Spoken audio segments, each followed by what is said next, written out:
السلام علیکم ورحمۃ اللہ وبرکاتہ۔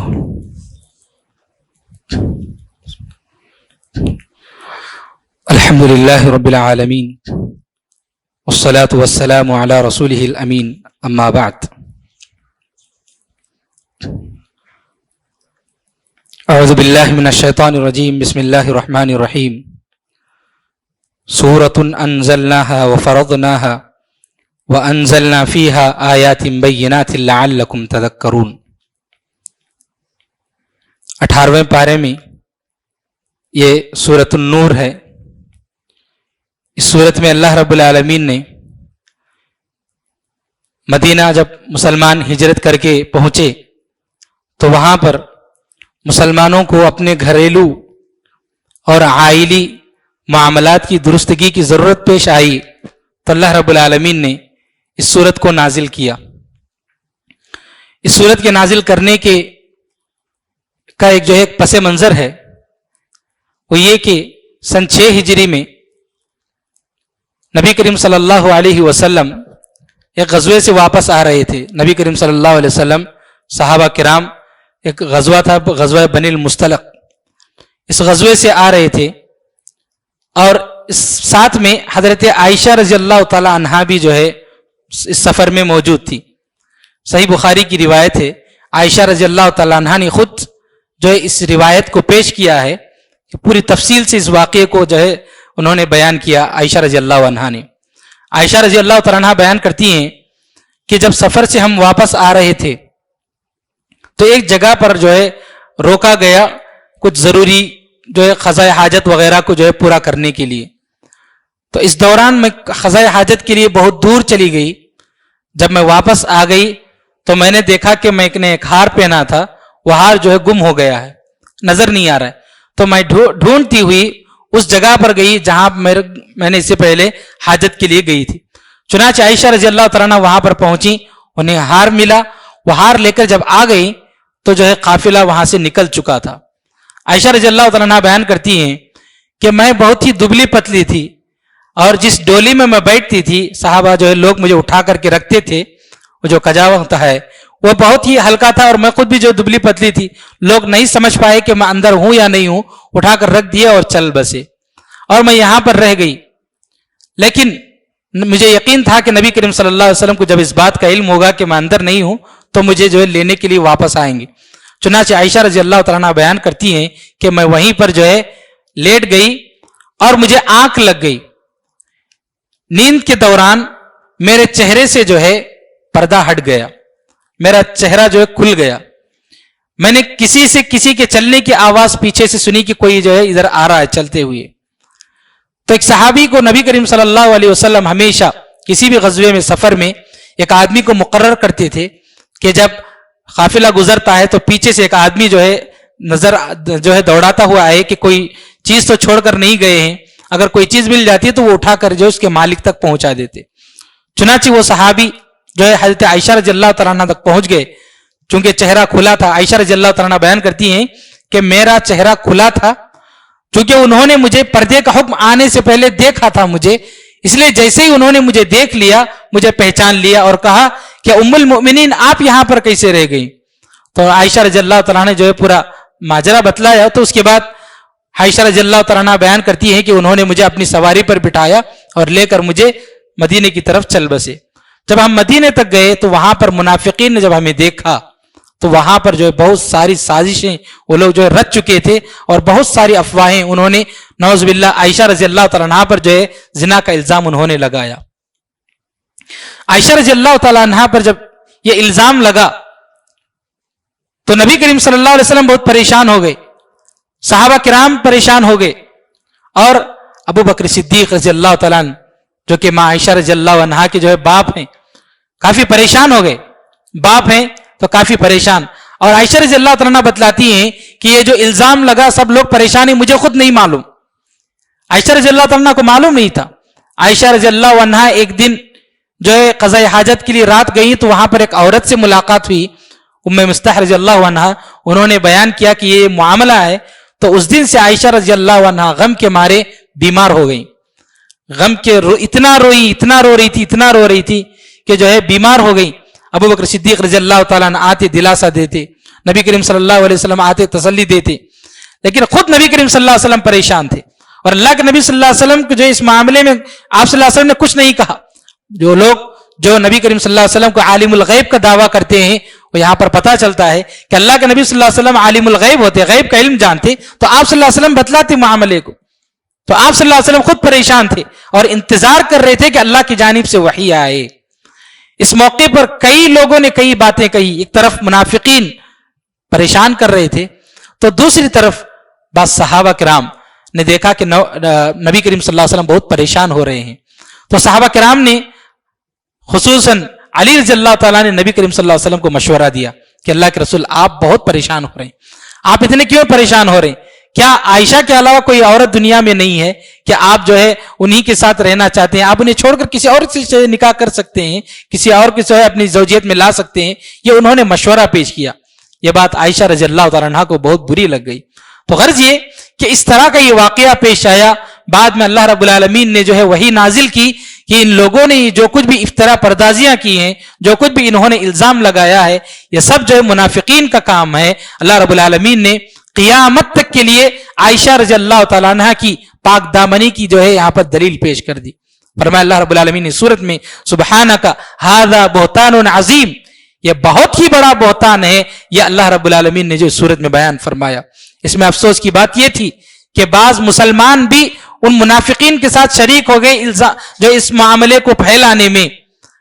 علم نہیں تھا, لوگوں کو پتہ نہیں تھی, تو اللہ رب العالمین نے جو ان لوگوں کو سخت جو ہے سرزنش کی. یہ جو ہے اس صورت میں بہت ساری باتیں آئی ہیں. اسی واقعے کو بنیاد بنا کر اس صورت میں بہت سارے احکامات کا جو ہے تذکرہ کیا گیا ہے.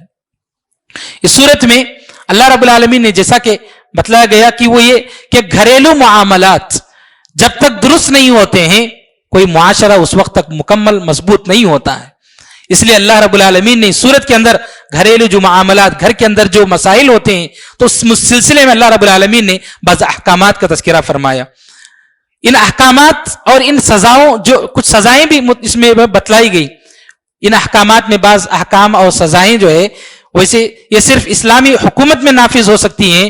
ہمارے جیسی یہاں پر جو حکومت ہے یہاں پر تو نافذ نہیں ہو سکتی, لیکن کچھ احکامات ہیں جن کو جو ہے نافذ کر سکتے ہیں. اور جو ہے چاہے نافذ کریں یا نہ کریں, وہ سارے احکامات کا علم جو ہے ہمیں ہونا چاہیے. اللہ رب العالمین نے جو کچھ بھی قرآن مجید میں بتلایا, ہر بات کا علم جو ہے ہمارے ذہن میں ہونا چاہیے.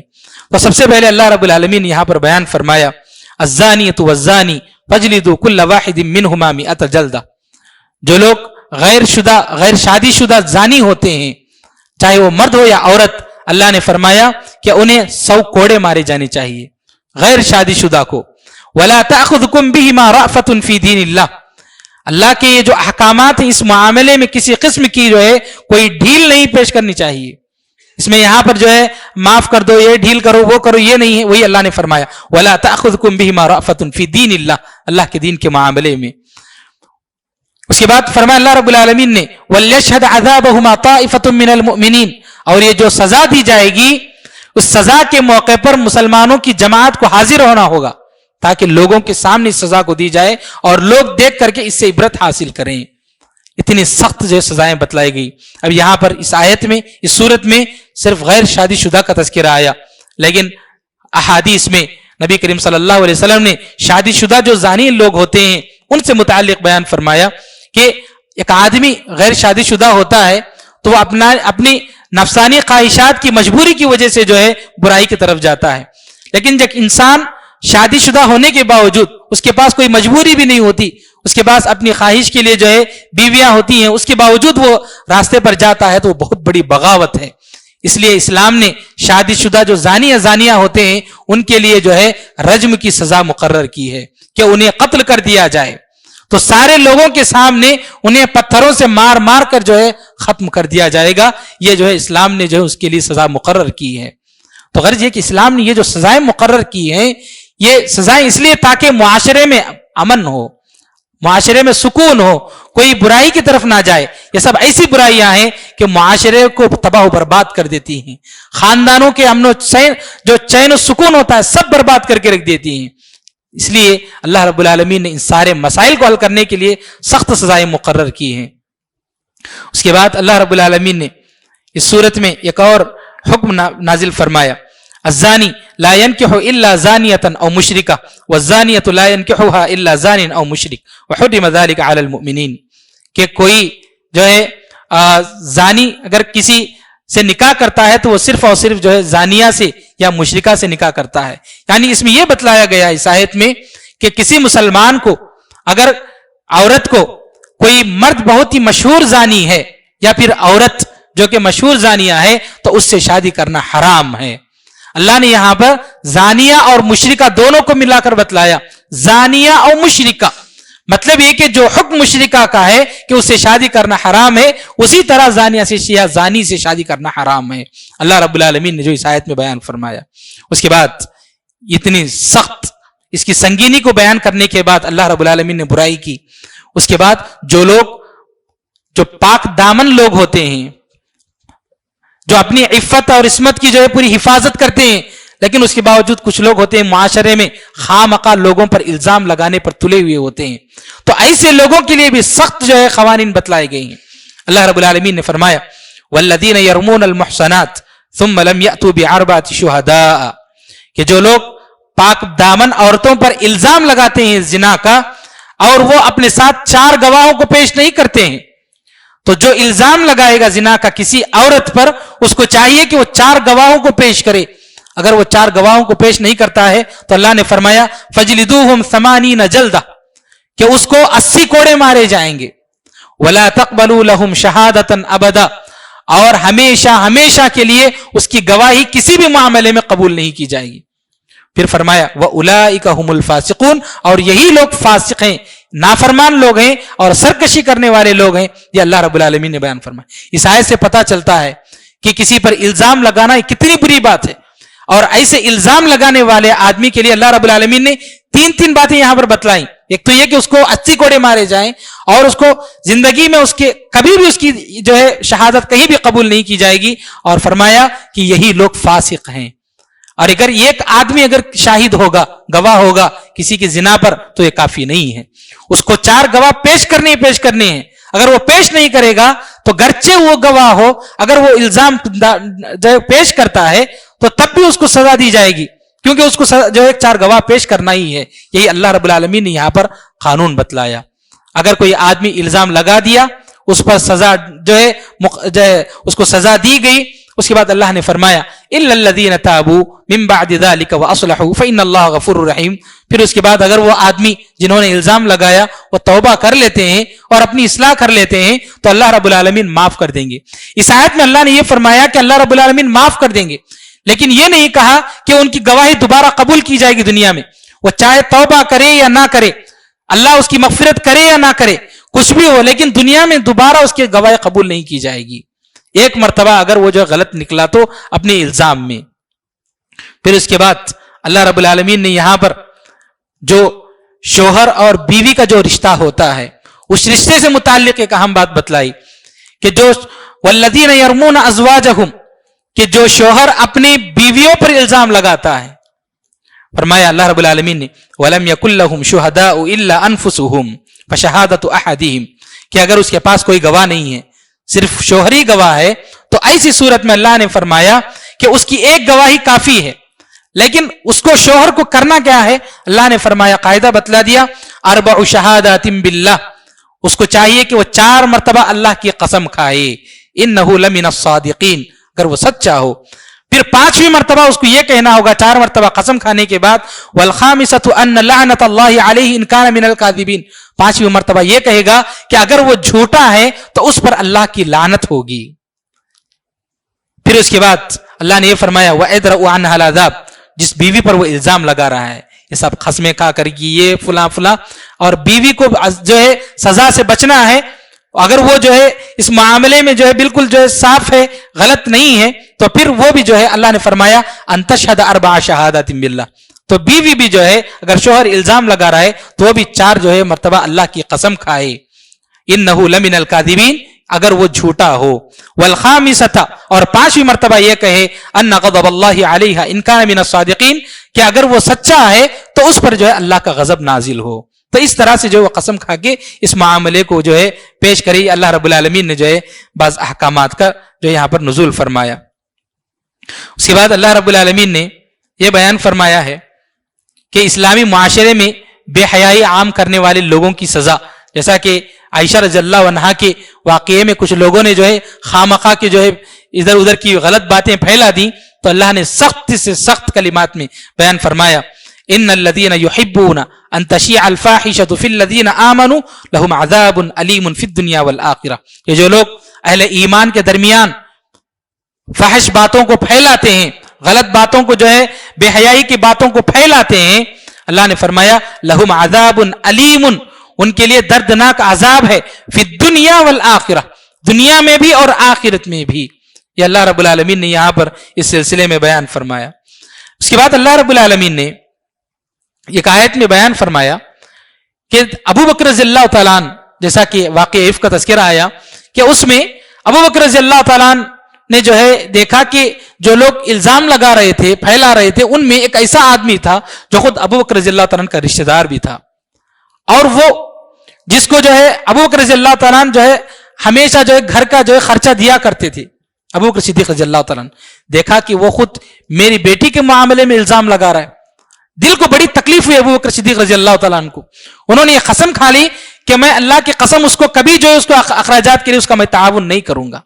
تو اللہ نے جو ہے اس معاملے میں جو ہے بیان فرمایا وَلَا يَأْتَلِ أُولُو الْفَضْلِ مِنْكُمْ وَالسَّعَةِ أَنْ يُؤْتُوا أُولِي الْقُرْبَى وَالْمَسَاكِينِ وَالْمُهَاجِرِينَ فِي سَبِيلِ اللَّهِ، کہ جو لوگ اہل وسعت ہوتے ہیں، اللہ رب العالمین نے جنہیں جو ہے کچھ مال دیا ہے یا کچھ بھی جو ہے بڑا مقام دیا ہے، رزق اللہ رب العالمین نے اچھا دیا ہے، تو ایسے لوگوں کو اس طرح کی قسم نہیں کھانی چاہیے کہ وہ جو ہے رشتہ داروں کو یا مسکینوں کو یا مہاجرین فی سبیل اللہ کو جو ہے نہ دیں. اس طرح کی قسم نہیں کھانی چاہیے، بلکہ وَلْيَعْفُوا وَلْيَصْفَحُوا، بلکہ معافی اور درگزر سے انہیں کام لینا چاہیے.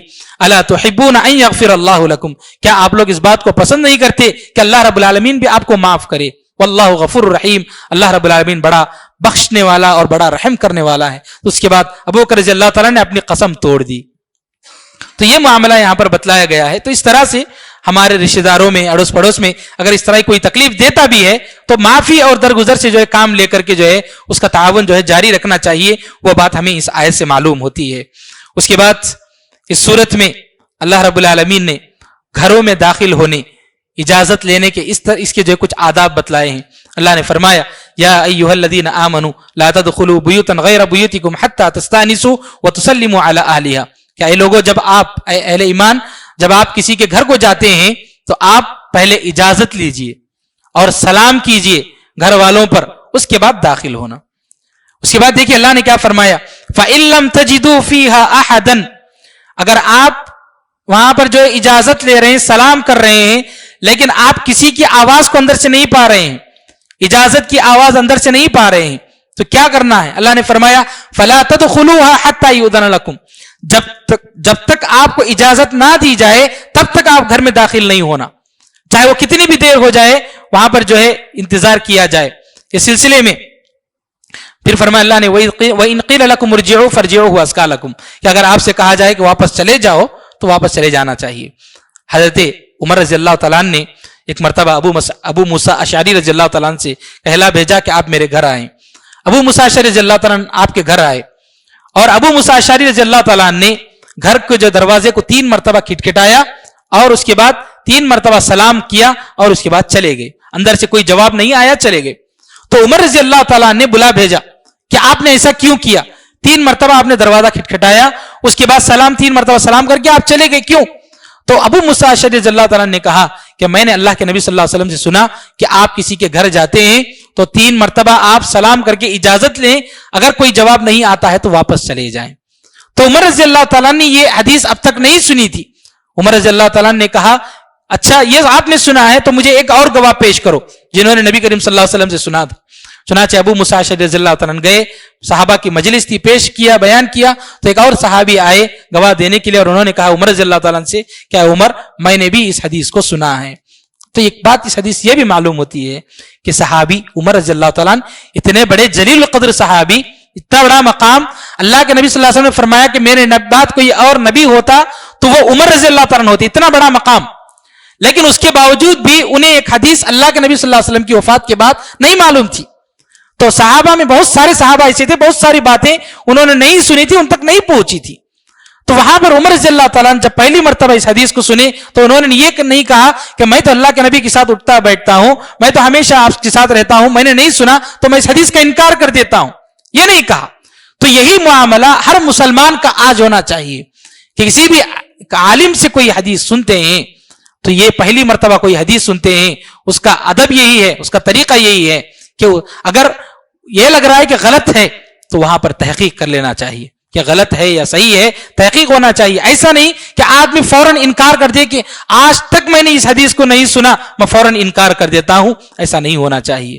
تو یہ بات جو اس حدیث سے معلوم ہوتی ہے کہ جو ہے آداب گھروں میں داخل ہونے کی. پھر اس کے بعد اللہ نے فرمایا قُل لِّلْمُؤْمِنِينَ يَغُضُّوا مِنْ أَبْصَارِهِمْ وَيَحْفَظُوا فُرُوجَهُم. اس کے بعد اللہ رب العالمین نے اس آیت میں نگاہوں کی حفاظت اور پردے سے متعلق بعض احکامات کا تذکرہ فرمایا. مومنین سے کہا کہ تم اپنی نگاہوں کی حفاظت کریں، اور مومن عورتوں سے کہا کہ تم اپنی نگاہوں کی حفاظت کریں. پھر اللہ رب العالمین نے مومن عورتوں سے جو ہے خطاب کرتے ہوئے فرمایا کہ مومن عورتوں کو چاہیے کہ وہ اپنی زیب و زینت کا اظہار نہ کریں، وہ اپنے جو ہے بازوؤں پر جو ہے دوپٹہ جو ہوتا ہے وہ ڈال کے رکھیں. اللہ رب العالمین نے جو یہاں پر کہا وَلْيَضْرِبْنَ بِخُمُرِهِنَّ عَلَى جُيُوبِهِنَّ، تو یہ پردہ اختیار کرنا، پردے کا اہتمام کرنا، زیب و زینت کو لوگوں کے سامنے پیش کرنا، غیر محرم لوگوں کے ساتھ بے تکلف کے ساتھ بیٹھنا، باتیں کرنا، ہنسی مذاق کرنا، شریعت اس بات کی اجازت نہیں دیتی ہے.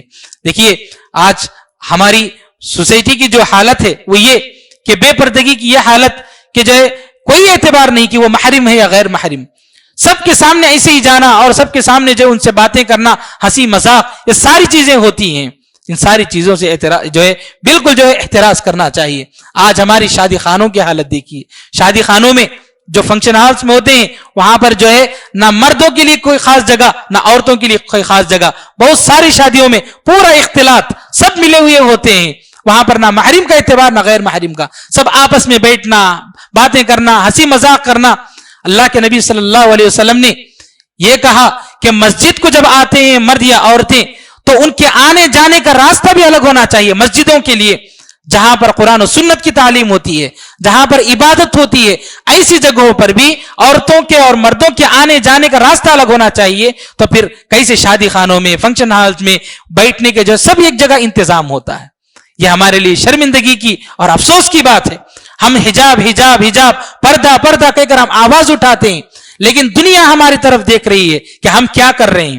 لوگ ہماری آواز سے جو نہیں سیکھتے ہیں، لوگ ہمارے عمل کو دیکھ کر سیکھتے ہیں، ہمارے عمل کو دیکھ کر کہتے ہیں کہ آپ لوگوں کا اسلام کیسا ہے اور کیا تعلیم دیتا ہے. اس لیے ہم عملی طور پر پردے کا اختیار کرنا چاہیے، پردے کو جو ہے اس پر مکمل طور پر عمل کرنا چاہیے، اس کا اہتمام کرنا چاہیے. اس کے بعد اللہ رب العالمین نے اسی پردے سے متعلق ایک اور بات یہاں پر بتلائی کہ بیڈ روم کے آداب بتلائے ہیں کہ روم میں ہوتے ہیں، بیڈ روم ہوتا ہے جو پرسنل روم ہوتا ہے، وہاں پر جو ہے ہوتے ہیں تو اس کے کیا آداب ہیں. اللہ نے اس سورت میں بیان فرمایا یا ایھا الذین آمنوا لیستأذنکم الذین ملکت ایمانکم. اس سورت میں اللہ رب العالمین نے 3 اوقات کا تذکرہ فرمایا. ایک فجر سے پہلے کا وقت، دوسرا دوپہر کے آرام کا وقت، اور تیسرا عشاء کے بعد کا وقت. ان تینوں اوقات میں چونکہ انسان کی یہ جو ہے آرام کا وقت ہوتا ہے اور اس وقت میں لوگوں کے جو ہے اپنے سونے کے کپڑے الگ ہوتے ہیں، یا پھر انسان سوتا ہے تو اس کو ہوش نہیں ہوتا ہے کہ کس حالت میں کس پوزیشن میں ہوتا ہے، تو کسی کو جو ہے روم میں آنے کی اجازت نہیں ہے. آنا ہو تو اجازت لے. نہ صرف بڑے بلکہ بچوں کو بھی یہ تعلیم دی جانی چاہیے، بلکہ بچوں کو بھی ادب سکھایا جانا چاہیے کہ آپ روم میں آتے ہیں تو آنے سے پہلے آپ اجازت لیں، اجازت لے کر کے آئیں. اللہ رب العالمین نے جو یہاں پر اوقات کا خصوصیت کے ساتھ جو ہے تذکرہ کر کے یہاں پر اس صورت میں بیان فرمایا، تو اس کا لحاظ رکھنا چاہیے. ایک اور چیز اس صورت میں اللہ رب العالمین نے نکاح سے متعلق ایک بہت ہی اہم بات بتلائی ہے، وہ یہ کہ لوگ سمجھتے ہیں نکاح کے متعلق کہ جو ہے فلاں غریب ہے، فلاں مالدار ہے، فلاں اچھا کمانے والا، فلاں جو ہے کم کمانے والا، یہ سوچ کر کے لوگ جو ہے ایمان کا اور اسلام کا خیال کی بغیر نکاح کرنے کی کوشش کرتے ہیں. آپ دینداری کا خیال کیجئے. دینداری کا خیال کر کے اگر آپ کر دیں گے نکاح تو اللہ نے فرمایا ان یکونوا فقراء، گرچہ اگر وہ فقیر ہوں گے یعنی معاشی اعتبار سے کمزور ہوں گے، یغنیہم اللہ من فضلہ، نکاح کے بعد اللہ رب العالمین انہیں مال سے بے نیاز کر دے گا۔ تو دینداری کو اہمیت دی جائے، دین کو جو ہے آگے بڑھ کر کے جو اس کو جو ہے پیش کیا جائے، یہ اللہ رب العالمین نے جو ہے اس صورت میں بیان فرمایا ہے۔ ایک آخری بات وہ یہ، اس صورت میں اللہ نے فرمایا کہ رسول صلی اللہ علیہ وسلم کی مخالفت نہ کریں۔ اللہ نے فرمایا فَلْيَحْذَرِ الَّذِينَ يُخَالِفُونَ عَنْ أَمْرِهِ ان تصیبہم فتنۃ او یصیبہم عذاب علیم۔ جتنی تعلیمات جو پردے کے تعلق سے ہو، یا پھر یہ کہ جو بھی گھریلو معاملات سے متعلق یا کوئی بھی معاملہ ہو، اللہ کے نبی صلی اللہ علیہ وسلم کا حکم آ گیا تو اس کی مخالفت نہ کرو کہ اللہ رب العالمین۔ اگر آپ اتباع سنت کی جو ہے آپ فالو نہیں کرتے ہیں، اتباع سنت کو نہیں اپناتے ہیں، آپ بدعات کو جو اپناتے ہیں یا غلط رسومات میں اگر آپ پڑھتے ہیں، بے پردگی کو اختیار کر کے اپنے شادی بیاہ دوسرے چیزوں کو پوری طرح برباد کرتے ہیں، تو اللہ نے فرمایا ان تصیبہم فتنہ، ممکن ہے کہ آپ لوگ فتنے میں پڑ جاؤ گے، اور یصیبہم عذاب علیم، یا پھر ایک اللہ رب العالمین کا دردناک عذاب جو ہے آ جائے گا۔ آج ہماری قوم فتنوں میں جو پڑی ہے، چاہے وہ پردے کے متعلق ہو یا دوسرے معاملات میں، اس میں ایک بڑی وجہ یہ ہے کہ ہم اتباع سنت سے دوری اختیار کیے ہوئے ہیں۔ ہم نبی کریم صلی اللہ علیہ وسلم کی تعلیمات کو گلے لگائیں، اپنائیں، اس پر مکمل طور پر عمل کریں، تو دنیا کی کوئی طاقت ہم پر نہ ہماری طرف انگلی اٹھا سکتی ہے اور نہ ہمیں جو ہے نشانہ بنانے کی جو ہے طاقت رکھ سکتی ہے۔ رب العالمین سے دعا ہے کہ اللہ تعالی ہم سب کو کتاب و سنت کے مطابق زندگی گزارنے کی توفیق نصیب فرمائے، اللہ ہمیں شریعت کی مکمل پابندی کرنے کی توفیق نصیب فرمائے۔ رب العالمین ہماری جو بھی لغزشیں ہیں اللہ معاف فرما، رب العالمین ہماری جو عبادتیں ہیں اللہ ہماری عبادتوں کو قبول فرما، رب العالمین ہم سب کے جو بھی نیک اعمال ہیں اللہ سارے اعمال کو قبول فرما، آمین۔ وآخر دعوانا الحمدللہ رب العالمین، ربنا تقبل منا انك انت السميع العليم وتب علينا انك انت التواب الرحيم برحمتك يا ارحم الراحمين والحمد لله رب العالمين۔